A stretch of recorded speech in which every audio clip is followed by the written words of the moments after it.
Assalamualaikum warahmatullahi wabarakatuh.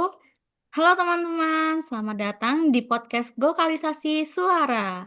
Perkenalkan, saya Talita sebagai host ceria kali ini. Dan ada juga narasumber-narasumber hebat kita loh. Yang pertama ada Kak Anggi. Halo Kak Anggi. Halo Kak Talita, halo semua. Ada Kak Cahya Pembarap. Halo Kak Cahya. Halo semua, sehat ya? Sehat Kak. Ada yang ketiga yaitu ada Kak Arai. Halo Kak Arai. Halo Kak, Dan yang terakhir ada Kak Lutfi. Halo Kak Lutfi. Halo, Kak. Oke, sebelum memulai podcast hari ini, izinkan saya untuk berpantun ya. Jangan lupa cakepnya ya. Oke. Siap. Oke. Pagi hari minum jamu. Cakep. Ditemani roti rasa kelapa. Artinya, ini Halo teman-teman, apa kabarmu? Selamat datang di podcast kita. Kita akan membahas tema yang sangat menarik nih, yaitu budaya dan identitas global Jakarta. Kali ini kita akan membahas bagaimana Jakarta bisa menjadi kota budaya global dengan pendekatan analisis Fishbone untuk melihat akar permasalahan secara lebih komprehensif. Nah, menurut Kak Lutfi nih, bagaimana sih Anda melihat akar permasalahan secara lebih komprehensifnya? Baik, Kak Talita. Terima kasih atas pertanyaannya. Sebenarnya Jakarta itu punya budaya yang keren banget, Kak. Apalagi budaya Betawi ya, mulai dari seni pertunjukan, kuliner, sampai tradisi yang unik dan khas. Cuman masalahnya sampai sekarang budaya kita tuh belum terlalu terkenal di tingkat global. Jadi potensinya besar, tapi belum tergarap maksimal. Kalau dilihat lebih jauh lagi, promosinya masih terbatas dan belum konsisten. Event budaya juga ada, tapi belum banyak yang berskala internasional atau punya daya tarik global. Selain itu, cara penyampaiannya juga kadang masih terasa kurang menarik, terutama buat generasi muda ya, Gen Z. Akhirnya, banyak anak muda yang lebih relate sama budaya luar dibanding budaya lokal.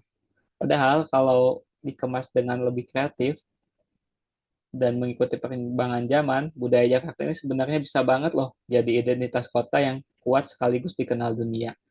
Begitu kata Lita. Banyak ya tantangannya. Lalu, kalau kita bedah menggunakan diagram Fishbone nih, sebenarnya dari segi mana saja sih masalah ini muncul dan mana yang paling berdampak? Mungkin Kak Anggi bisa memberikan pendapatnya, Kak Anggi. Oke Kak Talita, kalau kita analisis nih menggunakan diagram Fishbone, setidaknya ada beberapa segi utama yang kita jadikan akar masalahnya. Pertama itu dari segi mainnya, di mana minat generasi muda kita ini semakin lama semakin rendah. Kemudian yang kedua dari segi metodenya ini kita selalu menggunakan metode yang masih konvensional atau kurangnya inovatif. Terus yang ketiga ada segi mesin atau teknologinya, di mana pemanfaatan platform digital ini untuk promosi budaya masih belum optimal.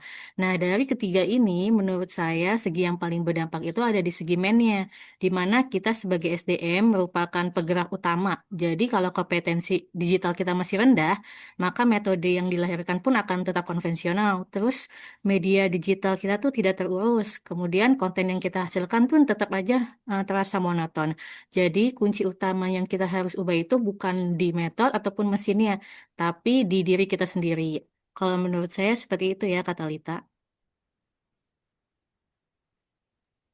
Wah, tajam banget ya analisisnya. Jadi emang akan permasalahannya tuh bukan dari alatnya ya, tapi dari manusianya. Berarti kalau mau Jakarta jadi kota budaya global, ASN dulu nih yang harus diglobalin, mindset dan skillnya ya.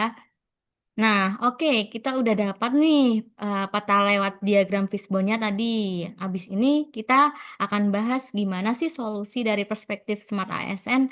Mungkin Kak Cahya bisa memberikan pendapatnya nih terkait perspektif Smart ASN-nya. Silakan Kak Cahya. oke. Tadi pertanyaannya bagus banget, kata Rita. Itu bisa jadi mindset kita ya sebagai ASN yang smart seperti itu. Kalau menurut saya, mungkin agak teknis ya. Solusi dari perspektif smart ASN sendiri bisa dilihat dari empat poin, Mbak. Untuk menjawab permasalahan tersebut. Ada dari pertama SDM, metode, teknologi, dan kolaborasi. Nah, untuk yang pertama dari sisi sumber daya manusianya, kita perlu meningkatkan edukasi dan keterlibatan generasi muda mulai dari kegiatan kreatif, terutama yang Gen Z ini.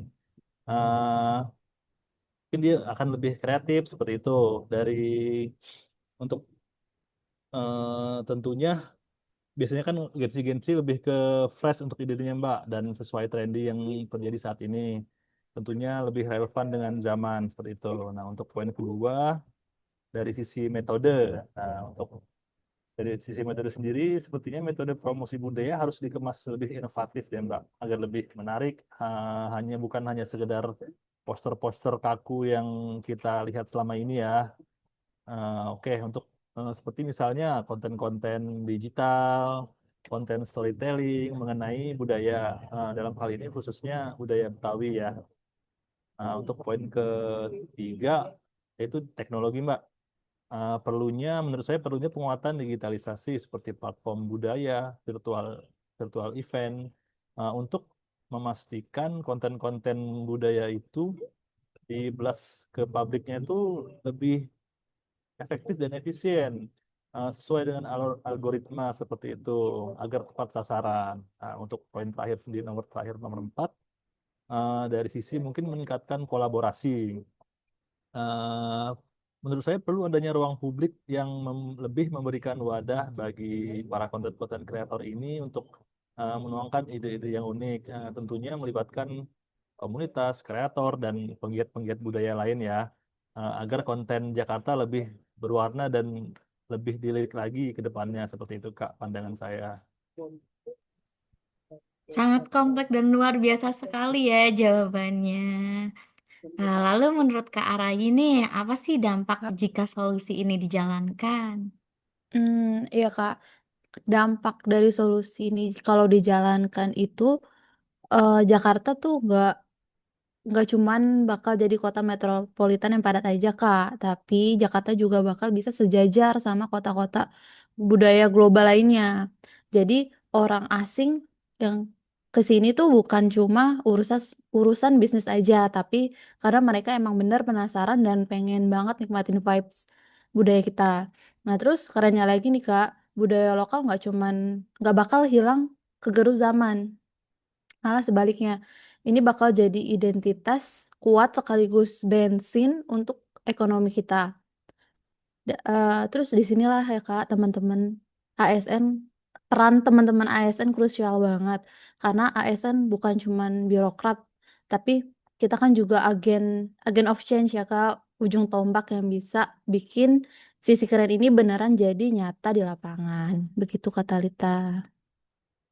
Oke, gimana teman-teman? Luar biasa sekali diskusi kita hari ini ya.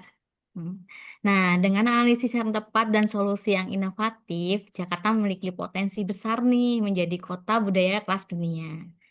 Oke, sebelum kita tutup podcast hari ini, karena saya di awal tadi berpantun, maka pada closing ini saya juga akan berpantun.